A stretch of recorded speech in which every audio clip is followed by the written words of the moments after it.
Welcome to the NBAV podcast.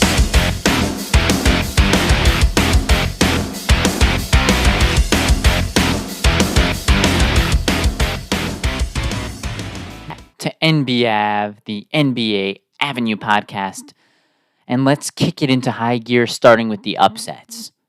First of all, you had a 1 in a million Atlanta Hawks beating the Boston Celtics without Trae Young. The Celtics were minus 1,100. It was one of the best odds of the entire season. Let's not overreact to it here. The Hawks did this behind 28 points from Dyson Daniels. He's not going to score 28 again for the rest of the year. And it's not like he showed that he's a three-tool offensive player scoring inside and outside. He maybe hit 1-3. He hit all of his buckets were floaters or super close-in shots, foul shot and in. This is not something that you have to worry about ever happening again. Even in addition to that, they had to get some real key down the stretch three-point shots from Larry Nance from the corner. And then when Dyson Daniels had the ball in his hands with a chance to win the ball game, he missed the shot, but they got a put-back dunk. So you really had just everything work perfectly. The defense is for real. Dyson Daniels' defense is absolutely for real because he's got 6 steals in multiple games. He's leading the league in a bunch of defensive metrics. So that is real, but the odds of him scoring above 20 anytime soon, probably not too high. I wouldn't overreact to this, but hey, if you were on the right side of this one, you probably made a pretty penny for yourself betting on the Atlanta Hawks to beat the Boston Celtics. And even in this victory, it was literally a last-second win by 1 point. So if they ran this one back another 10 times, the Celtics would probably win all of them. This was a perfect storm of things that had to occur for the Celtics to lose this one. But hey, Hawks got a win. And if you look at the Hawks' last 4 or 5 games, they've beat the Knicks, they beat the Celtics. They've also lost to some of the worst teams in the league. Like, let's see who they lost to. I'm pretty sure Detroit. Yeah, they lost by a point to Detroit, and they lost to the Chicago Bulls by 12. So the Hawks are who they are. They're an up-and-down team. They're a middle-of-the-road team towards the bottom. And yes, they got one tremendous surprise victory that nobody saw coming, and it's a pretty big fluke. Then you had another incredible upset, which is the Blazers just trouncing the Timberwolves, which makes absolutely no sense. The Blazers were just saving Rob Williams for this NBA Cup game. For whatever plans they had, it didn't make any sense whatsoever. He looked completely healthy. I'm not saying that he wasn't injured until now, but it seemed like they sort of saved him a little bit and they put some emphasis on this to try and get their team going in the NBA Cup, and the Timberwolves put up an absolute dud. It just didn't make any sense how their defense goes from holding their opponent to 95 or 94 points the night before to now giving up 122 to the Blazers. Just didn't make any sense how anyone wanted to drive was able to drive. Scoot Henderson's getting in there. Jeremy Grant looks like the second coming of Kobe Bryant. It didn't make any sense.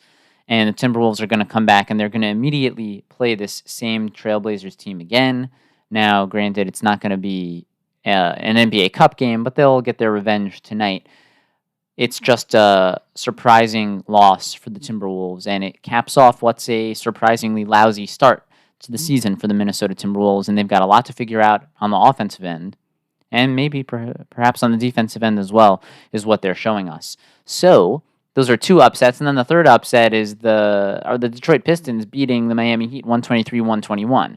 Now, Tyler Hero put up 40, but Miami, we're not going to stick on them for too long because they're showing that they're the same old Miami team that they were from the start, that they've been for the last several seasons. Even when Jimmy took them to the finals, it was on his back, and it was on the back of a team that had to play-in games in order to get into the playoffs.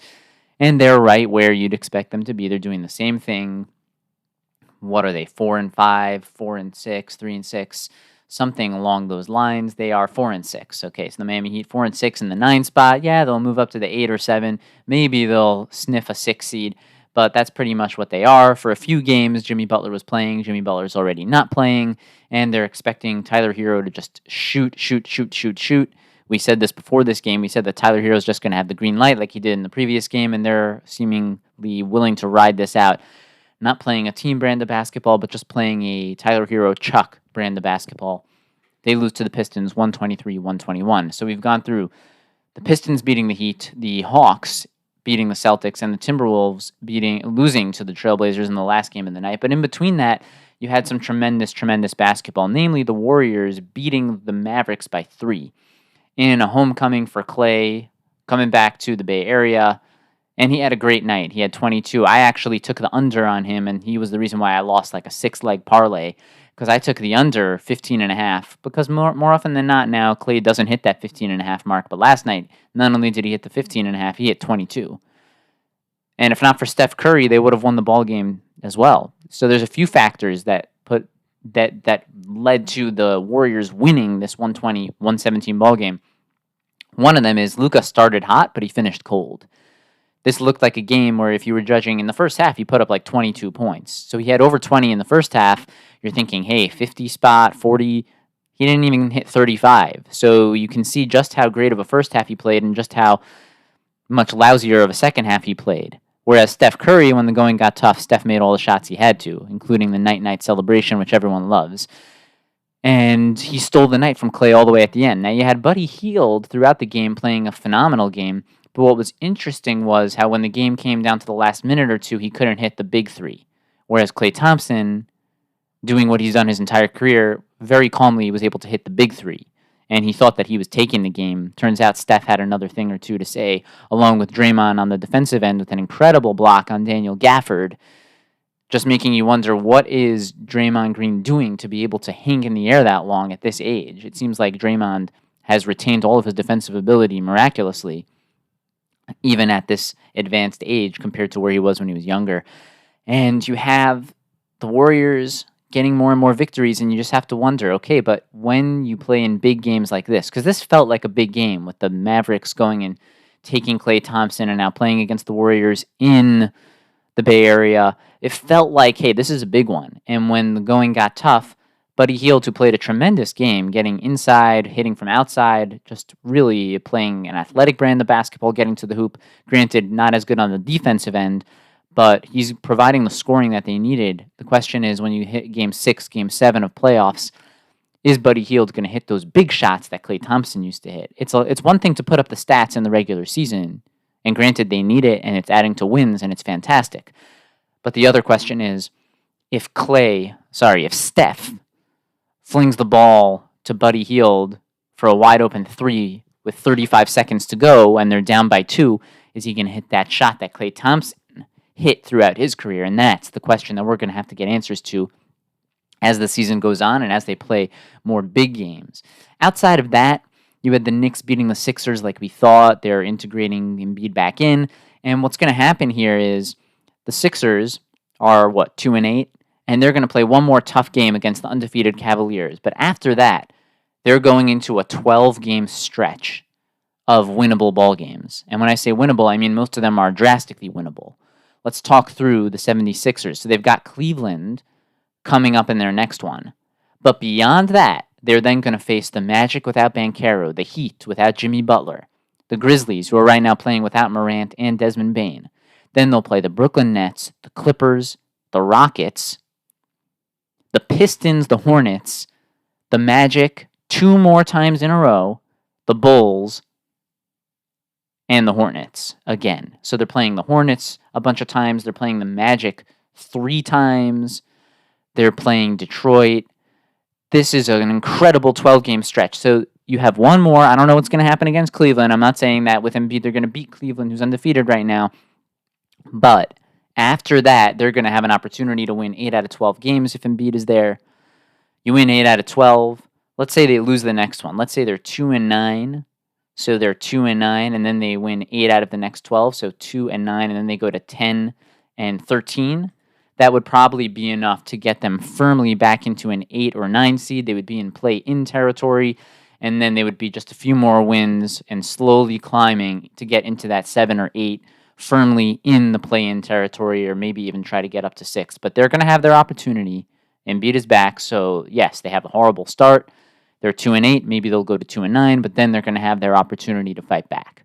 So things are not lost. All hope is not lost for the Sixers. They're still going to have a great opportunity to get back into things. All they have to do is play well in the games with Embiid against bad teams, and they should be able to do it. Outside of that, you had the Suns beating the Jazz, even though they were shorthanded. The Suns managed to get the win, as we expected. The Bucks got the win over the Raptors, who are also shorthanded, as we expected, playing without Scotty Barnes. And then somehow Vegas knew that the Magic should be a big favorite over the Hornets at home, although the Magic haven't looked very good, but now they've somehow managed to streak together a couple of wins. Franz Wagner finally had a big game, and that's added to the Magic, surprisingly, 6-6, still firmly in the 3 seed, so they're doing what they have to do in order to make sure that they're going to be in a place to really get a high seed once Banchero returns. If they're 3 without Banchero, granted, it can shift considering there's a bunch of teams right behind them.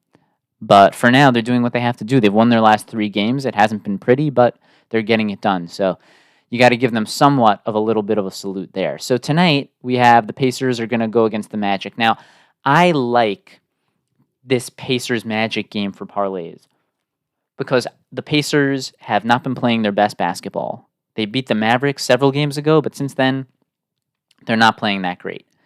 Now, I think that this is poised for a solid Tyrese game. If you get just a solid if you get a solid Tyrese Halliburton game for Indiana tonight against Orlando, a poor team, a team that's playing without their star, if you can get a decent to good Tyrese Halliburton game, you can certainly bet the Pacers to win. You can bet the Pacers to win. If you bet them to just go out and win the first half, win the second half, first half winner, full-time winner, plus Tyrese to score 15, and then Miles Turner take the money on his over 1.5 threes, 1.5 threes, because he's taking a ton of them each game. More than likely, that sounds like a pretty good option. But Pacers probably to beat the Magic. That's how I see it. Then you have the Celtics against the Nets. Celtics can't lose this one. You have the Bulls going against the Knicks, and expect the Knicks to turn it on here. I like Karl Anthony Towns to hit 2 threes. I like Mikal Bridges to hit 2 threes. The Knicks to win, and Josh Hart 4+ assists. There's a nice little parlay for you. Towns and Bridges 2 made threes. Knicks to win. Josh Hart 4 assists. There's a nice little gem for you guys. You have the Cavaliers going against the Sixers, so let's expect the Cavaliers to continue this one. Let's expect them to win one more, and then we'll see what happens. But the Cavaliers, they have it rolling. The Sixers are trying to get there. So not saying it's going to be easy, but I would expect the Cavaliers to continue their perfect start against Philadelphia. Who knows if Embiid's going to play in the back-to-back? There's another one there. So then you have the Pelicans going against the Thunder. Of course, you got to take the Thunder against the Pelicans. Pelicans have been one of the worst teams in the NBA thus far. The Thunder, even without Hartenstein, even without Chet Holmgren, you got to take them here. The Pistons going against the Milwaukee Bucks. The Bucks, let's look for them to rattle a few victories in a row. It is the Pistons. Pistons coming off a back-to-back. So are the Bucks. But you got to think Milwaukee's going to find a way to get this done because they have some ground to cover, and it's the Pistons. The Pistons just won a game. What are the odds of the Pistons winning 2 in a row? They actually did that once this season. They won 2 in a row. Let's see if they could do it again. I doubt it. You have the Wizards, the worst team in the NBA, going against the Spurs.